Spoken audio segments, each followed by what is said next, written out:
عورت کی آواز کا پردہ ہے. اب دیکھیے کس حد تک نماز میں اس وقت عورتیں بھی شریک ہوتی تھی، اگرچہ حضور نے فرمایا مردوں کی صف بہترین سب سے آگے والی ہے اور سب سے بری صف سب سے پیچھے ہے، کیونکہ اس کے پیچھے پھر عورتوں کی صف ہوتی تھی، اور عورتوں کے لیے سب سے اچھی صف سب سے پچھلی والی ہے اور سب سے بری سب سے آگے والی ہے. سب سے آگے والوں کے سامنے پھر مرد ہوتے تھے، ان کی پشت ہوتی تھی. تو اسی طریقے سے اگر غلطی کی ہے تو مرد جو ہے کہے گا سبحان اللہ. امام سے غلطی ہو گئی ہے، مرد کیا کہے گا؟ سبحان اللہ. عورت کیا کرے گی؟ اپنے ایک ہاتھ کے پشت پر اپنا ہاتھ مارے گی، اپنی آواز نہیں نکالنے. آواز کا پردہ، چھونے کا پردہ یہاں تک ہے کہ حضور نے کبھی کسی عورت سے ہاتھ نہیں ملایا، اور آپ جب بیعت بھی لیتے تھے تو بس زبانی الفاظ کہلوائے اور کہا ٹھیک ہے بیعت ہو گئی، یا ایک کپڑا پکڑا، اس کا ایک سرا اپنے ہاتھ میں دوسرا سرا اس خاتون کے ہاتھ، یا ایک تشت کے اندر پانی بھرا، اس میں ایک طرف اس نے انگلیاں ڈال لی اور ایک طرف حضور کی انگلی. لیکن مسافت لا اسافر النساء. ایک دفعہ ہوا بھی کہ بعض خواتین نے جب بیعت کی ہے تو پھر انہوں نے ہاتھ آگے بڑھایا مسافر کے لیے. حضور نے فرمایا انی لا اسافر النساء، میں عورتوں سے مسافہ نہیں کرتا. اسلام میں پردے کتنے ہوئے؟ پہلا پردہ 4 دیواری، گھروں میں رہو، یہ پہلا پردہ. جیسے ڈیفنس لائنز ہوتی ہے نا فوج کی، یہ فرسٹ ڈیفنس لائن، سیکنڈ ہے، تھرڈ. پہلی کو عبور کر کے کوئی آ جائے تو سیکنڈ ہے، سیکنڈ سے گزرے تو پہلا پردہ 4 دیواری. اس میں محرم آئے گا. اب دیکھیے اسی پر ہماری تہذیب استوار ہوئی، اسی پر ہمارا آرکیٹیکچر بنا. گھر ایسے بنے کہ مردانہ علیحدہ زنانہ علیحدہ. چھوٹا آدمی ہے تب بھی بیٹھک علیحدہ، بیٹھک باہر سے کھلے گی اور پھر ڈیوڑی سے ہو کر پھر گھر کے اندر جائے گی. مرد آئیں گے تو یہاں بیٹھیں گے، اندر نہیں جائیں گے. اندر تو صرف وہی جائیں گے جو محرم ہے، ابدی محرم. دوسرا پردہ ستر، گھر کے اندر جو محرم آ گئے ان کے سامنے چہرہ تو کھلے گا، باقی جسم کا کوئی حصہ بھائی بہن کا نہیں دیکھ سکتا، اور باپ بیٹی کا نہیں دیکھ سکتا، بیٹا ماں کا نہیں دیکھ سکتا. یہ ستر. عورت پوری کی پوری عورت ہے. عورت کہتے ہیں چھپانے کی چیز کو. عورات النساء، عورتوں کی چھپی ہوئی چیزیں جن پر ظاہر نہیں ہوئی. لم یظہروا علی عورات النساء، ابھی تک ہم نے لفظ پڑھایا بھی. تیسرا پردہ ہے چہرے کا پردہ. یہ ہے غیر محرموں سے، اور جب کہ گھر سے باہر نکلنا ہو اس کے لیے سورہ احزاب میں نے کہا تھا گھر سے باہر کا پردہ، چہرے کا پردہ وہ غیر محرموں سے ہے، اور گھر سے باہر نکلیں گے تو غیر محرم سامنے آئیں گے. یا ایھا النبی قل لازواجک وبناتک ونساء المؤمنین یدنین علیہن من جلابیبہن ذلک ادنی ان یعرفن فلا یؤذین وکان اللہ غفورا رحیما. اے نبی صلی اللہ علیہ وسلم کہہ دیجئے اپنی بیٹیوں سے اور اپنی بیویوں سے اور مسلمانوں کی خواتین سے. اب دیکھیے یہ سورہ احزاب ہی میں ہو رہا ہے. شروع میں یا نساء نبی سے بات چلی، استیزان بھی صرف نبی کے گھر میں داخل نہ ہو اذن کے بغیر.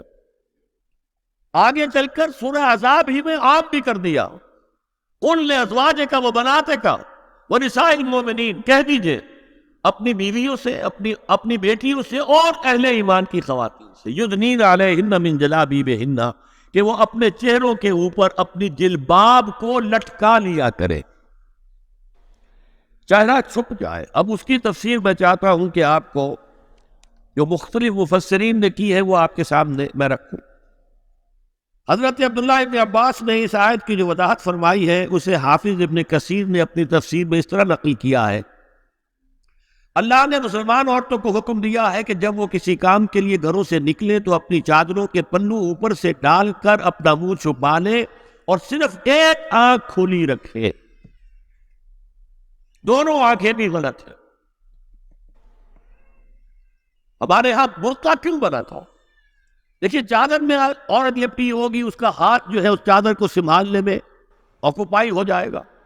برقع ضرورت کی ایجاد ہے جو ہوا ہے، اور اس کے آگے آپ کو معلوم ہے پچھلے برقعوں میں جالیاں لگی ہوتی تھی کہ نگاہوں سے بھی براہ راست سامنا نہ ہو، اور یہ میں نے اپنی آنکھوں سے دیکھا۔ انقلاب ایران کے بعد جو حاجی آئے ایران سے، ان کو جو میں نے دیکھا ہے، اس طرح چادر میں ملبوس عورتیں ہوتی تھی، لمبی سی چادر، ایک ہاتھ سے اس کو اس طرح پکڑا ہوا ہے، اور صرف ایک آنکھ کھولی ہے، دوسری نہیں۔ میں نے شروع میں کہا تھا ہمارے نزدیک اسلام دین ہے، صرف مذہب نہیں۔ اسلام قرآن اور سنت دونوں پر مبنی ہے، صرف قرآن پر نہیں۔ اسی میں ایک اضافہ کیجئے اس بات کا کہ حضور نے کئی حضرات سے یہ کہا، کہیں وہ رشتہ کر رہے تھے، کہ آپ نے ایک نظر دیکھ لیا ہے۔ اب اگر یہ ایک نظر دیکھنا اس کی اتنی اہمیت ہے تو اس کا کیا مطلب ہے؟ اگر تو صورتحال یہ ہوتی کہ ہر وقت چہرہ کھلا ہے، آ رہے جا رہے، ایک نظر دیکھنے کی کیا ضرورت ہے؟ وہ تو دیکھا دکھایا ہے۔ زمانہ آیا ہے بے حجابی کا، عام دیدار یار ہوگا۔ سکوت تھا پردہ دار جس کا، وہ راز اب آشکار ہوگا۔ تو ظاہر بات ہے وہاں پردہ ہو گیا تھا، تبھی تو تھا کہ ایک نظر دیکھ لے۔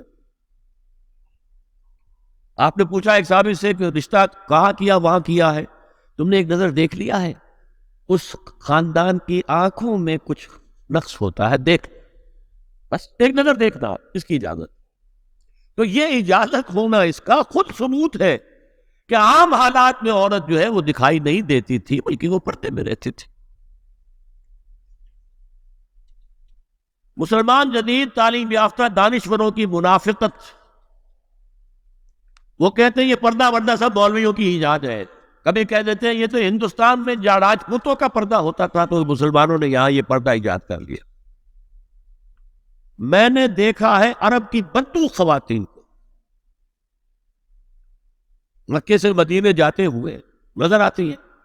ایک خاتون اونٹ کی پوری قطار لے کر جا رہی ہے، ہاتھ میں لاٹھی ہے، پورا مکمل پردہ، چہرہ چھپا ہوا، آنکھوں کے اوپر بھی کوئی انہوں نے وہ حجاب سا بنایا ہوتا ہے، خاص چھجا سا، اور ہاتھوں میں دستانے، پاؤں میں جرابے۔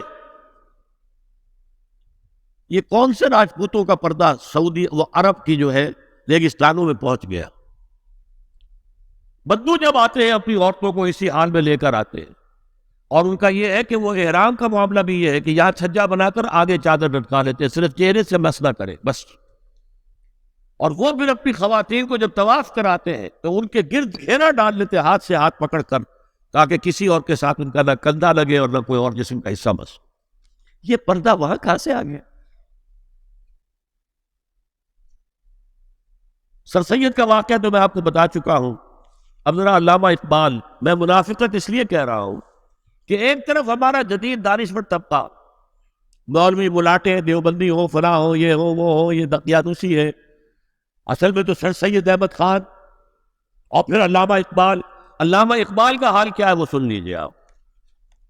انگریز سرکار لارڈ ویلنگٹن کے زمانے میں علامہ اقبال کو اپنا گورنر بنا کر جنوبی افریقہ بھیجنا چاہتے تھی۔ من جملہ دیگر شرائط کے ایک شرط یہ بھی تھی کہ تمام سرکاری تقریبات میں بیگم اقبال ان کے ہمراہ ہوں گی۔ علامہ اقبال نے یہ کہہ کر اس پیشکش کو ٹھکرا دیا، بے شک میں ایک گناہگار مسلمان ہوں اور اعمال کے اعتبار سے مجھ سے بہت سی کوتاہیاں سرزد ہوتی ہیں، تاہم میں اتنا بے غیرت نہیں ہوں کہ محض ایک سرکاری عہدے کی خاطر اپنی بیوی کو بے پردہ کر دوں۔ الحلقات تحفظني بآيات من القرآن، هي الحلقات تولوني بحب المصطفى العدنان، هي الحلقات تحفظني